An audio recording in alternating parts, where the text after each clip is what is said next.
Scammers.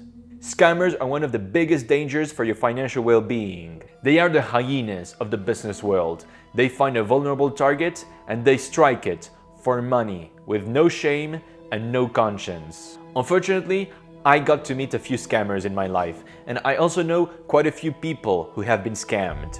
And I detected quite a few patterns. There is like a modus operandi that the scammers use. And that is exactly what we're going to talk about in this video. We're going to learn how to spot a scammer so that they never put their dirty claws on you.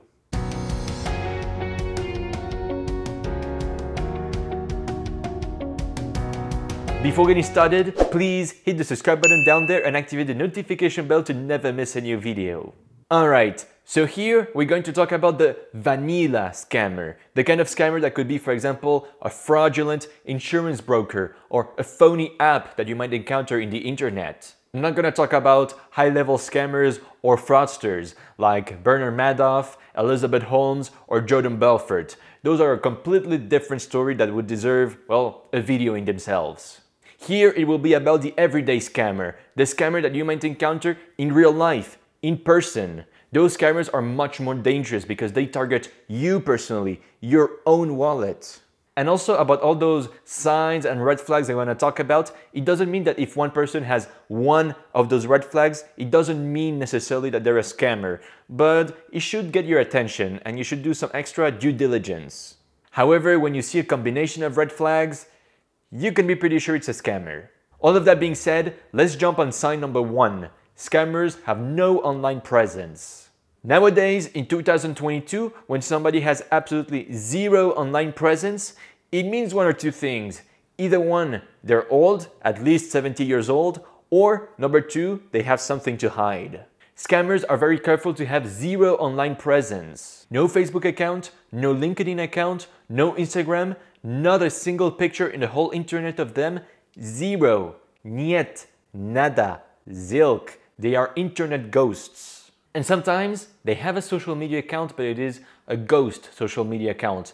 No picture, no bio, no info, nothing. An empty account. And the scammers that I got to know, of course I'm not going to give any names, but they even had a company website, and usually in a company website you have an About Us page with a picture and the name of the founder, of the collaborators, etc. But in their case there was no About Us page. There was no name, no face, absolutely nothing. So remember, somebody who has no online presence, very probably they're hiding something. And since we're talking about online presence, let me give you a bonus red flag. Scammers usually don't have any kind of profile picture on WhatsApp. I mean, they don't have a profile picture of their face. Whether it is WhatsApp, Zoom, WeTalk, or Telegram, whatever communication app that is, they're also very careful to not have their face as a profile picture. They will put the logo of their company or a scenery or whatever because they're very scared that for some reason you do a screenshot of their face and then put it in social media or put it somewhere in the internet. So again, phony or no profile picture, red flag. Now the third sign that you might be dealing with a scammer is that they have no offices. They don't have a real address. Scammers operate either online, of course without showing their faces, or they do it in person in bars, cafes, or restaurants, or in your own house. They're very careful to not give you any kind of address or the address of any office. And if you deal with somebody who doesn't have any office but is legit, they give you at least the address of their home. But scammers don't do that. They don't give you the address of their offices or the address of their homes. And the most elaborate scammers, they give you an address, but then when you investigate a little bit, you find out that the address is just a letterbox somewhere. It's not an office or a house. To give you an example, a few days ago, I came across an investing app that is very scammy and that looks very phony. And guess what? In this app, there's no name of anybody who's responsible and there's absolutely no address. So, no address? Red flag. Another sign that you might be dealing with a scammer is that you catch them in white lies or big lies or any other thing that shows a lack of integrity. Because what all scammers have in common is a lack of integrity. In my case, a scammer I got to know invited me to his place, or what was supposedly his house. a big and expensive chalet in a prime area in Switzerland. He showed me his beautiful chalet to impress me, and he said many times and really insisted that he just bought the chalet entirely. And then, guess what? A few days later, I find out from a real estate agent that it was a lie. He didn't own the chalet. He was renting the chalet at that moment. And after doing some research, I confirmed that no, he was not the owner of the chalet as he pretended. That was not a scam properly speaking, but it was a lie. It was a sign of low integrity. He lied about this, and of course, he lied and lied and lied about many other things, many other business-related things. So I suggest to you that when you're dealing with somebody for business purposes, or he wants to provide you a service, or whatever that might be, if he lies one time and you bust him lying, he's out. Even if it is a small white lie. A lie is a lie. The fifth sign that you might be dealing with a scammer is that they're very invasive. They want to talk with you and meet you a lot. Because remember, scammers are also manipulators, and for a successful manipulation, constant communication is essential. Scammers share that with toxic relationships. They always want to keep you in the loop, to keep you brainwashed, if you will. And they're really, really heavy on communication and meeting regularly. And when you fail or you don't want to meet them or communicate as much as they want, they get very triggered. Think about your average insurance broker. You don't hear about him very often, but the scam insurance broker, he's gonna call you a lot and he will want to communicate with you a lot. And they're also scared that if they're not communicating with you, you might talk about them to other people, and those other people are going to tell you, but that's not possible, that's a scam, be careful about that guy. So they eliminate this risk by being in constant communication with you. If you want a fabulous example of that, you should check out the Netflix series that came out recently about the guy who scammed women on Tinder. He really scammed women out of hundreds of thousands of dollars. It's really impressive. And there you see how the constant communication is an essential part of the process.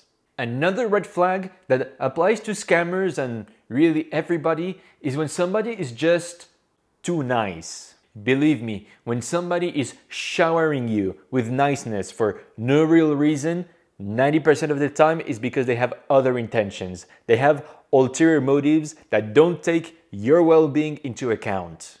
And don't get me wrong, you shouldn't be wary of all the nice people that you encounter out there. Some people, and I would say the majority of people, are really nice people genuinely. But when you feel like it is just too much, or you feel it's kind of fake, that's a huge red flag for scammers and all other people in life. When it comes to scammers, be very careful with people who give you very generous gifts when they barely know you for no reason at all. And when they want to share with you an exceptional business opportunity, even though they barely know you. The Tinder scammer is a perfect example of that again. On the first date with those women, he would invite them in the most expensive restaurant, give them a ride on a Rolls Royce, and then give them a ride on a private jet to take them in a very exotic place in the best hotels. I think everybody would agree that for a first date, he was being very, very nice. Too nice. Yet another sign that you might be dealing with a scammer is that they're very secretive and they ask you to be very secretive. In my case, I remember that a scammer wanted to offer me a unique insurance service. Something that would be the best deal I ever made in my life. But he really insisted on being secretive about it. Shh, don't tell anybody. Don't tell other insurance broker. Don't tell a lawyer. Don't say it to anybody. He said that we had to keep this agreement secret because it was such an awesome deal that if other people got to know it, everybody would start doing the same. And of course, all of that was a whole big truck of bullshit. Again, in the business world, secrets are very common, even if they're legit. But in that case, it goes a whole new level. You don't even have the right to talk about it with a lawyer. So if somebody is very, very secretive, he's either a KGB agent or a scammer. In both situations, you shouldn't deal with him. Last but not least, the final red flag is high pressure. High pressure is used a lot in sales. Pressure in itself is not bad, but in the case of scammers, the pressure is very, very present. You have to take a decision in the next days without giving you the time to consult with anybody. They're gonna tell you things like, quick, this deal is gonna be over in 2 days. You have to put the money right now. Or they will tell you things like, I had an accident, I am in danger, please lend me money ASAP. Yeah, again, just like this guy. The thing is, never let high pressure do your due diligence, consult with other people, and think about it. It's much better to lose this specific deal or opportunity than jumping on it without really studying and doing your due diligence. No problem, there's another one coming in 5 minutes. So never be afraid to lose an opportunity because you didn't have time to do your due diligence. So those are all the signs and the red flags that can indicate that you're dealing with a scammer. So be on the lookout. And also there is one single way to always avoid being scammed. It's very simple. Whatever the transaction that you do, the deal you sign, the transfer of money that you made, whatever that might be, always consult with a lawyer and or an accountant. Also talk with your family and friends also. In short, consult with professionals and other people that you trust what they think about the specific opportunity, deal, insurance, or whatever. And also, never lend money to people that you either never met, just met, or barely know. By being on the lookout for those red flags and always consulting with a lawyer and or an accountant, you will be completely scam-proof. You will be impossible to scam. That was it for this video. As always, I hope you enjoyed this video and learned something from it. If that is the case, a little thumbs up is always appreciated. Don't forget to subscribe to my channel, and if there is a topic you want me to cover in a future video, you can just shoot me an email to the address that is in the description below. And I will see you soon.